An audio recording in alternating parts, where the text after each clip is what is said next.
Welcome to the galaxy's most elite academy. Looking back, I probably should have known something was off when the acceptance letter came with a liability waiver and a note expressing concerns about my fragile evolutionary background. But hey, when you're the first human ever accepted to the Celestial Academy of Advanced Species, you don't exactly sweat the small print. My name's Jack Monroe, and I'm about to become the galaxy's most entertaining cautionary tale. Or at least, that's what Dean Vrax Thor kept muttering under his 4 breathing appendages during my orientation. Picture a 7-foot-tall praying mantis wearing what looks like a tweed jacket, and you'll get the idea. Though I should mention he gets really upset when you make the mantis comparison. Apparently it's reductive to compare advanced xenomorphic beings to Earth's primitive arthropods. His words, not mine. The Celestial Academy itself is something straight out of a sci-fi fever dream. Imagine the fanciest university campus you've ever seen, then stick it on a space station bigger than Manhattan, add about 1,000 impossible physics-defying architectural choices, and sprinkle in some casual violations of what humans consider universal laws. You know, just your average prestigious institution where the library cataloging system exists in 11 dimensions. My first real welcome to space school moment came when I met my roommate, Ping. Now, I'd been briefed that I'd be sharing living quarters with a gelatinous collective entity from the Boots Void, but nothing really prepares you for meeting a sentient purple blob that communicates through bioluminescent ripples and has a perfect 4.0 GPA in quantum engineering. Greetings, dangerous primitive creature, Ping burbled nervously when I walked in, their translucent form wobbling anxiously. I have been informed that your species requires regular periods of unconsciousness and that you expel waste products. How terrifying. Please provide advance notice before engaging in either activity. I had to laugh. Just call me Jack. And don't worry, I promise to give you a heads up before any terrifying human biological functions. This seemed to calm them down, though they still insisted on maintaining a safety distance of exactly 2.3 meters at all times. According to their research, this was the minimum safe distance from what they called a Class-3 Deathworld organism. I didn't have the heart to tell them I could probably cross that distance in under a second if I wanted to. The real fun started during my first meeting with Dean Vrax Thor in his office, which looked like someone had merged an Oxford professor's study with a zero-gravity garden. He spent the first 10 minutes adjusting his gravity field generator just so he could maintain his dignified pose while addressing me. Mr. Monroe. Eh?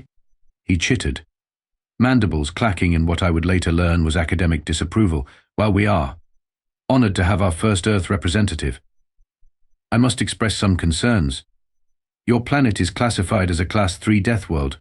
The gravity alone should have crushed your species into cosmic paste. Instead, you've somehow managed to not only survive but develop space travel. Despite living on a planet that regularly tries to kill you with everything from atmospheric electrical discharges to tectonic plate movements. I shrugged. We call those lightning storms and earthquakes. They're really not that bad once you get used to them. The Dean's compound eyes did something I can only describe as a blue screen of death glitch. Not that. Mr. Monroe, your species considers regular planetary bombardment by electrical plasma and crustal displacement events to be minor inconveniences. Well, yeah. I mean, compared to hurricane season, they're practically nothing. I swear I heard something short-circuit in his neural translator. Nevertheless, he continued, regaining his composure, you have been accepted, albeit with several hundred pages of special conditions and safety protocols. Please try not to inadvertently terrify your classmates with any more casual mentions of your planet's death-dealing phenomena. No promises, I grinned, but I'll do my best to keep the Earth stories to a minimum. As I left his office, I couldn't help but wonder what these folks would make of my mum's hot sauce collection. Something told me this was going to be an interesting semester. Little did I know. Interesting wouldn't even begin to cover it. Physical education is murder, literally. You haven't truly appreciated the concept of universal standards until you've watched a bunch of advanced alien species try to adapt to what they call crushing gravitational conditions, but what I just call Tuesday morning gym class. The xenophysical education facility looked like someone had merged an Olympic training center with a quantum physics lab. Different sections were cordoned off with variable gravity fields, atmospheric pressure chambers, and what I'm pretty sure was a small artificial black hole being used as a coat rack. Our instructor, Coach Flex, was what you'd get if you crossed a cuttlefish with a professional wrestler and then gave it a whistle. Today, Coach Flex announced, their chromatophores flashing what I assumed was meant to be an encouraging shade of orange, we will be conducting baseline physical assessments in standard Class 3 gravitational conditions. A collective groan rippled through the class. Well, mostly rippled. Some species kind of chittered, others emitted low-frequency vibrations, and I'm pretty sure the crystalline being in the corner just cracked slightly. And Coach, a floating gas cloud named Wisp raised what might have been an appendage. Isn't that like deadly? Only mostly deadly, Coach responded cheerfully. We've got medical drones standing by. Now, who wants to try the warm-up exercises first? Nobody moved. Well, Ping tried to move, but just kind of splooshed sideways a bit. I'll go, I volunteered, trying not to smile as every alien eye, sensory organ, and electromagnetic receptor in the room swiveled toward me in horror. Ah yes, our Deathworlder. Coach Flex's skin rippled with what I'd learned was scientific curiosity. Very well, Monroe. Show us what you can do in your natural habitat. They activated the gravity field for my section of the gym, setting it to Earth normal. I did some basic stretches, jumped up and down a few times, and then dropped to do a set of push-ups. You'd have thought I was juggling antimatter from the reactions. By the cosmic core, gasped a tentacled student whose name tag read Vex. He's moving against full planetary gravity like it's nothing. Look at the bilateral symmetry of those movements, another student whispered in awe. The mechanical efficiency is incredible. I finished my push-ups and stood up, not even breathing hard. That was just the warm-up. Want to see something really cool? Before anyone could stop me, I did a standing backflip. Simple enough, I'd learned it back in high school gymnastics. You'd think I'd just rewritten the laws of physics from the reaction it got. Who had been watching from the safety of their anti-gravity bubble, rippled in what I now recognized as academic excitement. The human just violated 3 different theories of biomechanical movement, in Class 3 gravity, without technological assistance. That's nothing, I said, getting into the spirit of things. Back home, we have this thing called parkour. No, Coach Flex's chromatophores flashed warning patterns. Absolutely not. The dean was very specific about not introducing potentially hazardous Earth recreational activities. Oh, come on. It's just jumping around a bit. Besides, you should see what humans do for fun. Ever heard of skydiving? The medical drones started beeping in distress. Or mountain climbing.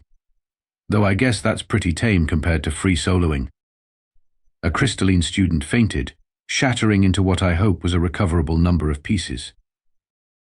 Monroe. Coach Flex's voice carried the weary tone of someone realizing they were in way over their head.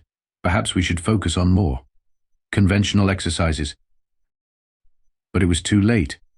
I'd already attracted an audience. Students from other classes had started gathering at the gym's quantum glass windows, all eager to watch the crazy Deathworlder in action. Is it true humans drink liquid molecular acid for pleasure? One student called out. Oh, you mean coffee? Yeah, can't start my day without it. More horrified gasps. And you voluntarily expose yourself to high-energy radiation for cosmetic purposes. Tanning? I mean, yeah, but you're supposed to use sunscreen. By the end of class, I'd somehow become the most interesting thing on campus since the discovery of faster-than-light travel. Coach Flex had to call in security to disperse the crowd of students who'd gathered to ask questions about other normal human activities. Listen up. Everyone, Coach finally announced, their skin cycling through various shades of exasperation. Yes, humans are fascinating examples of Deathworld evolution. No, you may not ask Monroe to demonstrate any more Earth recreational activities. And for the love of all that's cosmic, please stop asking him about this spicy food concept. The last thing we need is a mass panic in the cafeteria. Too late, Coach. I'd already promised to explain the concept of hot sauce at lunch. As we filed out of the gym, well, most species filed out, some had to be poured or levitated. I couldn't help but notice how my classmates were looking at me differently now. Gone was the initial fear of the primitive Deathworlder. Instead, there was a mix of fascination, respect, and what I'm pretty sure was mild terror. Ping caught up with me in the corridor, their gelatinous form vibrating with excitement. Jack, that was amazing. though I feel compelled to inform you that you've just become the subject of 17 different xenobiology research proposals. I laughed. Wait until they hear about what we humans call extreme sports. The warning klaxon started blaring before I could even finish the sentence. The cafeteria incident. Here's a pro tip if you ever find yourself in an intergalactic cafeteria. Maybe don't start your lunch break by casually mentioning that humans regularly consume capsaicin for fun. Especially not while holding a bottle of emergency hot sauce that your mom smuggled into your Academy Care package. The cafeteria itself was a marvel of xenogastronomic engineering. Imagine every possible environment food could be served in, stick them all in one room, and add helpful warning labels about which sections will dissolve your face. There were vacuum chambers for species that ate in zero pressure, plasma containment fields for energy beings, and even a section that operated in negative time for creatures that digested their food before eating it. I was sitting at what passed for the normal matter table with Ping and a few other curious classmates when I made my fatal mistake. I pulled out my lunch. "What is that?" asked Vex, their tentacles curling in curiosity as I unwrapped my turkey sandwich. Just a sandwich, though I did add some jalapenos and sriracha sauce to give it a kick. Professor Lumina, who happened to be passing by, stopped dead in her tracks. Picture a being made of pure light wearing what looked suspiciously like a tweed jacket. What is it with academics and tweed? And you'll get the idea. "Did you say you voluntarily add pain-inducing chemicals to your food?" she asked, her glow intensifying with scientific interest. "Oh yeah," I said, taking a bite.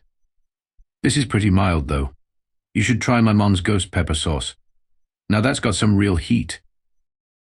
The cafeteria's threat detection system started wailing.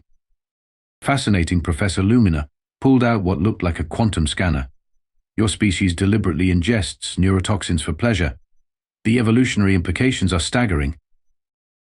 By now we'd drawn a crowd. Even the energy beings had drifted over from their plasma containment fields to watch. "That's nothing," I said, reaching into my bag. "Want to see something really interesting?" I pulled out my trusty thermos of coffee. The security drones went berserk. "Alert. Alert.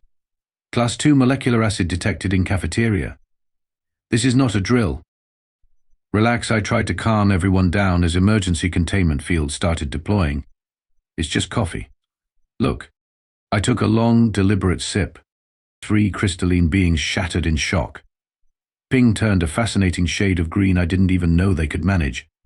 And Professor Lumina, well, she practically went supernova with excitement. "Incredible," she exclaimed, frantically taking readings. "The human is casually consuming a beverage that would strip the molecular bonds from most carbon-based life forms. And for what purpose?" I shrugged. "Helps me wake up in the morning."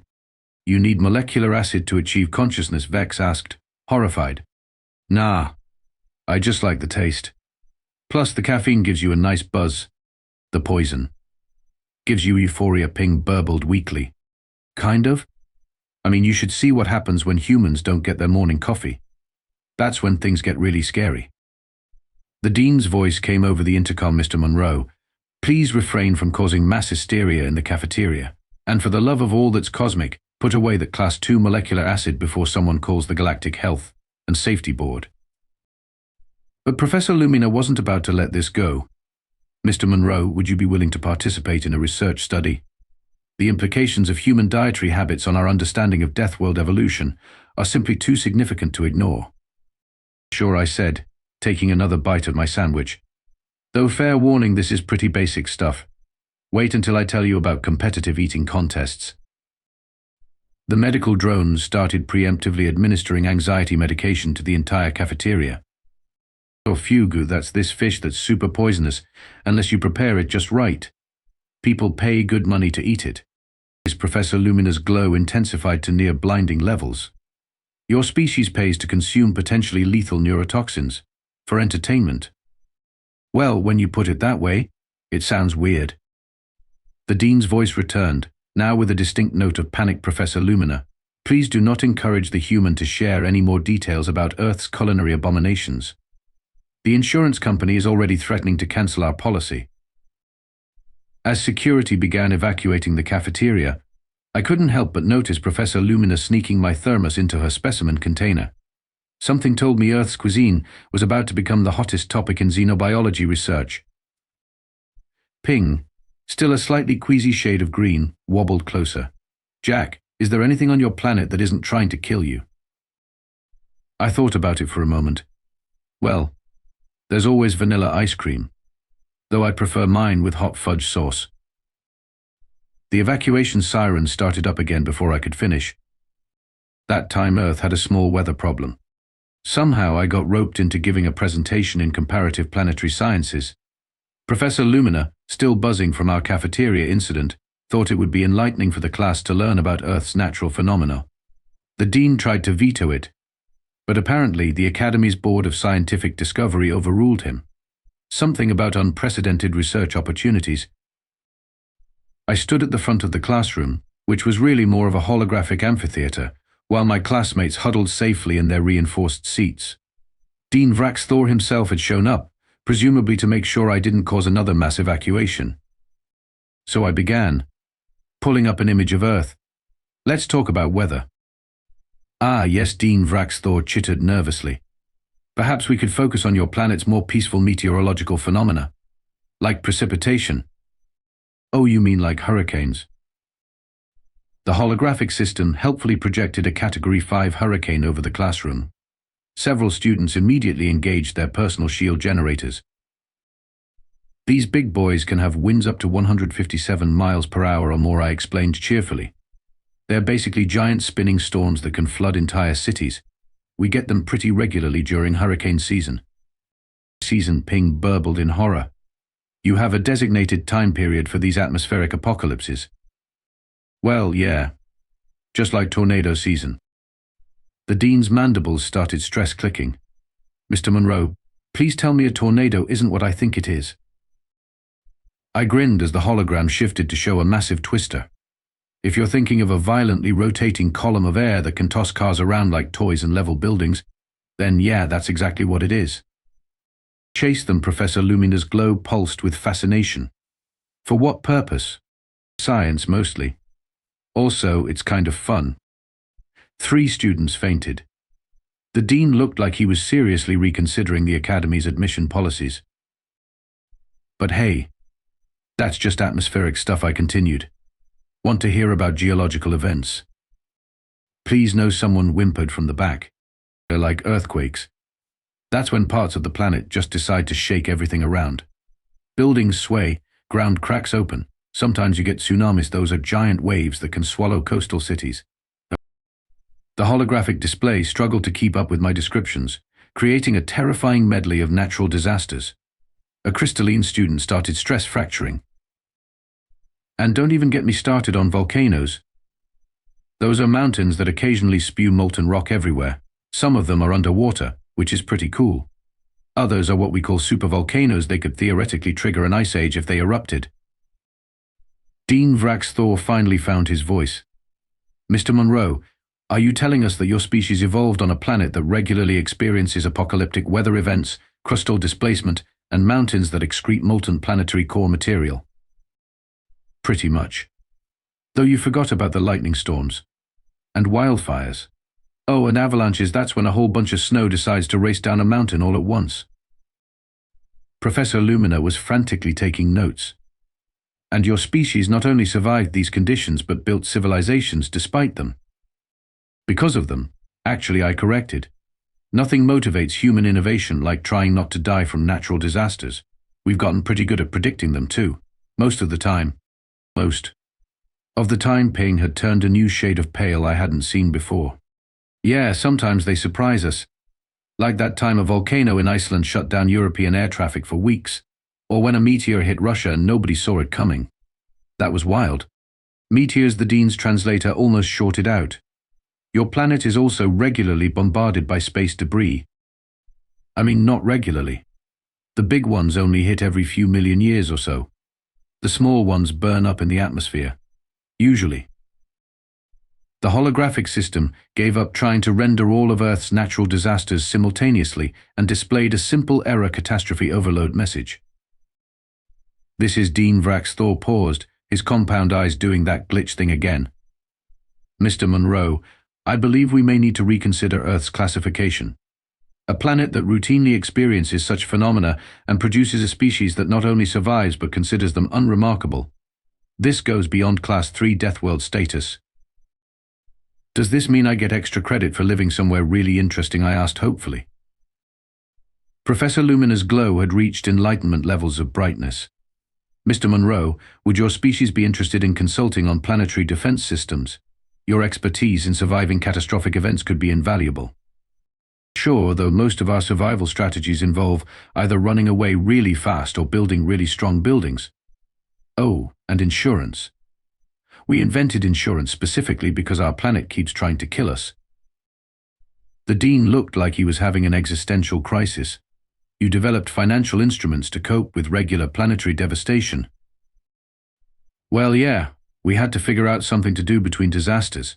Speaking of which, did I mention sinkholes? That's when the ground just randomly decides to eat buildings. The emergency evacuation system activated before I could finish, but I swear I saw Professor Lumina sneaking away with a complete recording of my presentation. As for Dean Vrax Thor, he was last seen urgently coming the Galactic Classification Board about creating a new planetary hazard category. Ping caught up with me after class, still wobbling slightly.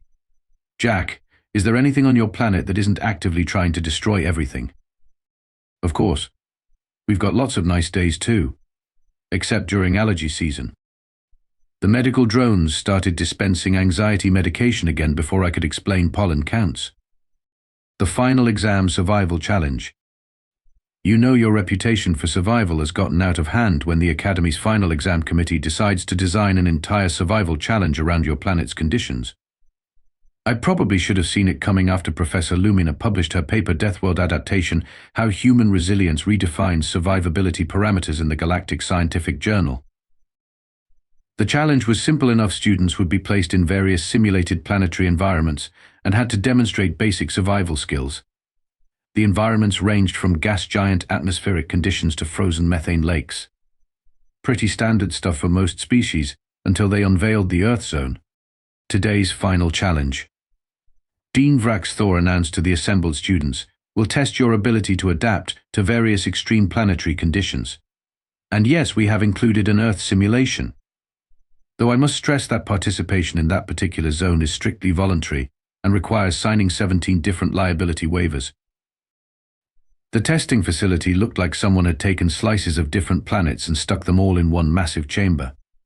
Each zone was contained within its own environmental field, complete with proper gravity, atmospheric composition, and even simulated weather patterns.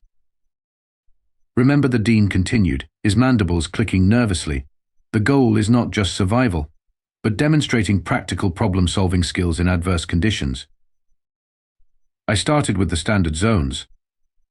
The gas giant simulation was basically a floating challenge piece of cake compared to swimming in rough ocean waves. The methane lake zone? Please. I grew up in Minnesota. A little cold is nothing.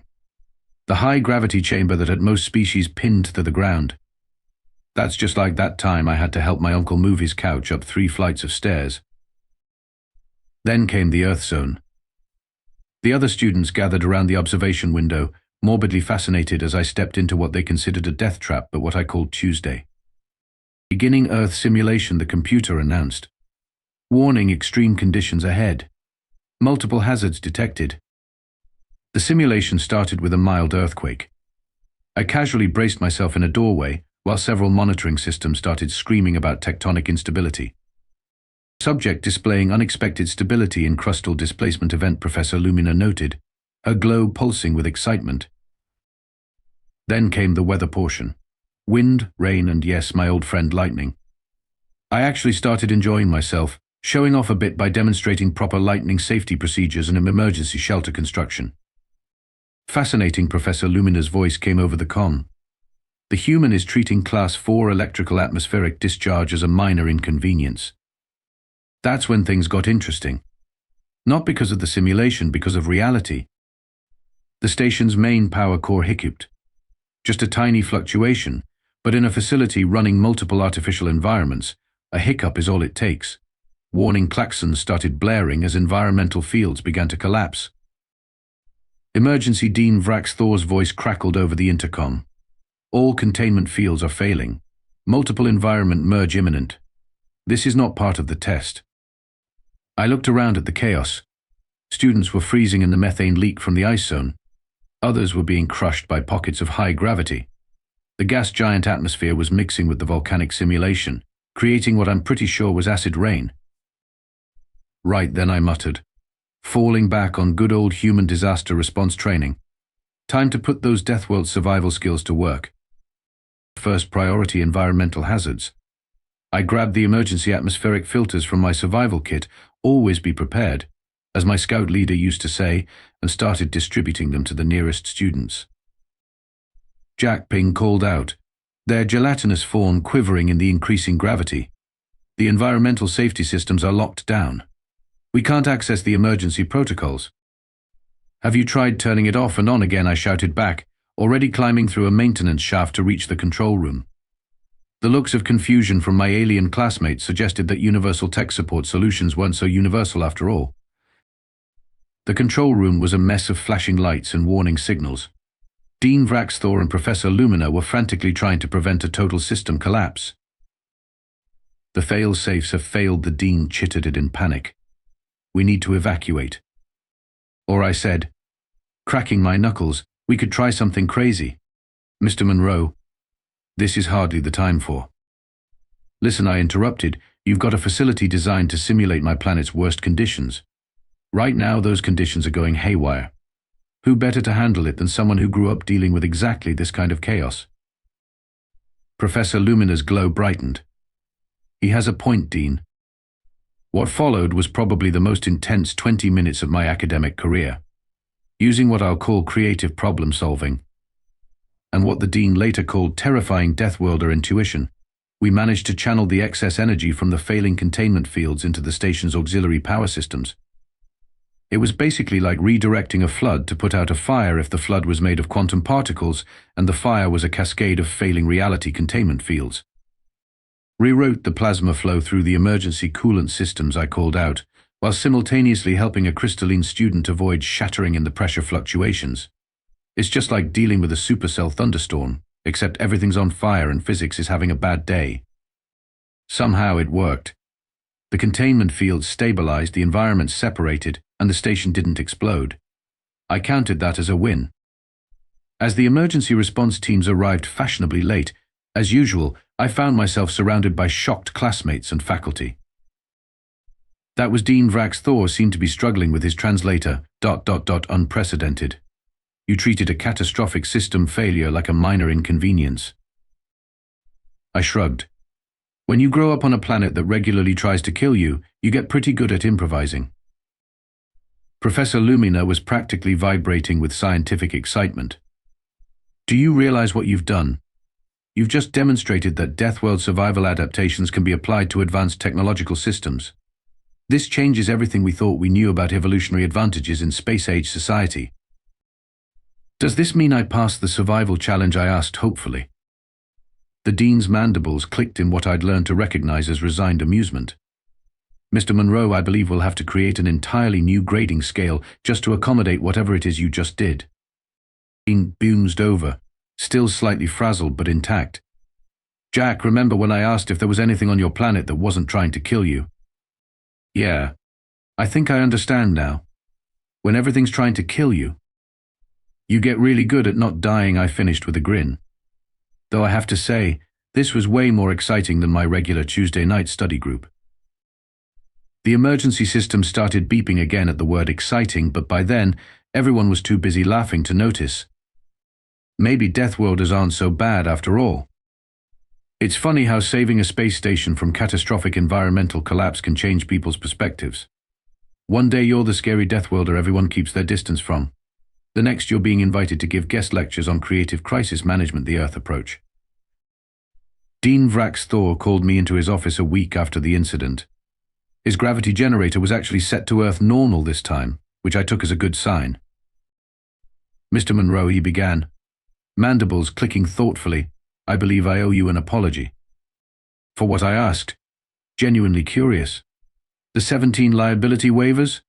The quarantine procedures? The warning beacon that followed me around campus for the first month. For underestimating your species, he replied. We saw Earth's conditions as impossibly hostile, its inhabitants as primitive survivors of an evolutionary nightmare. What we failed to understand was that these very conditions created something remarkable. You mean our ability to drink coffee without dying? His compound eyes did that glitch thing again, but this time it was accompanied by what I'm pretty sure was a laugh, among other things. The Academy Board has been reviewing our classification systems. It seems we need to create an entirely new category for species that don't just survive hostile conditions, but thrive because of them. That's how the Academy's first Earth Studies program was born. Professor Lumina was appointed head of the department, much to her luminescent delight. The curriculum included such fascinating courses as human recreational activities, a study in controlled insanity, and Earth cuisine beyond molecular acid. Ping even signed up for the introductory class, though they still maintained a safety distance whenever I had coffee. I'd been analyzing human survival strategies, they burbled excitedly one day. Your species' approach to problem solving is fascinating. When faced with a lethal situation, you either find a way around it, B, build something to deal with it, or C, decide it's fun and turn it into a sport. That's actually pretty accurate, I admitted. The Academy's insurance company wasn't thrilled about the new program, especially after I demonstrated snowboarding in the zero-gravity chamber. Hey, they asked for an example of human extreme sports. But even they had to admit that having a few Deathworlders around might not be such a bad idea when things went sideways. By the end of the semester, 3 more humans had been accepted to the Academy. The dean insisted on spreading them out across different dormitories, something about minimizing the concentration of chaos potential. The cafeteria now has a dedicated Earth food section, complete with hazmat warnings and a surprisingly popular hot sauce collection. As for me, well, I'm still causing minor panics every now and then. Just last week I had to explain why humans sometimes jump out of perfectly good aircraft for fun. The psychological counseling department is still dealing with the aftermath of that presentation. But the best part, the Academy's official handbook now includes a new section titled Understanding Deathworld Species. Why impossible is just another Tuesday for some. I'm told it's required reading for all new students, right after basic safety protocols, and before why we don't let humans plan the recreation activities. Dean Vrax Thor even keeps a bottle of hot sauce in his office now. He doesn't drink it, of course, just likes to show it to visitors, proof that the universe is stranger and more wonderful than anyone imagined. As for that new planetary classification system they're working on, they're calling it Class H. The H officially stands for High Threshold Adaptation Environment. Unofficially, everyone knows it stands for human, because sometimes the most terrifying thing in the galaxy isn't the planet that's trying to kill you, it's the species that learn to laugh while surviving it. Though I still haven't told them about ultramarathons. Some things the galaxy just isn't ready for. Yet.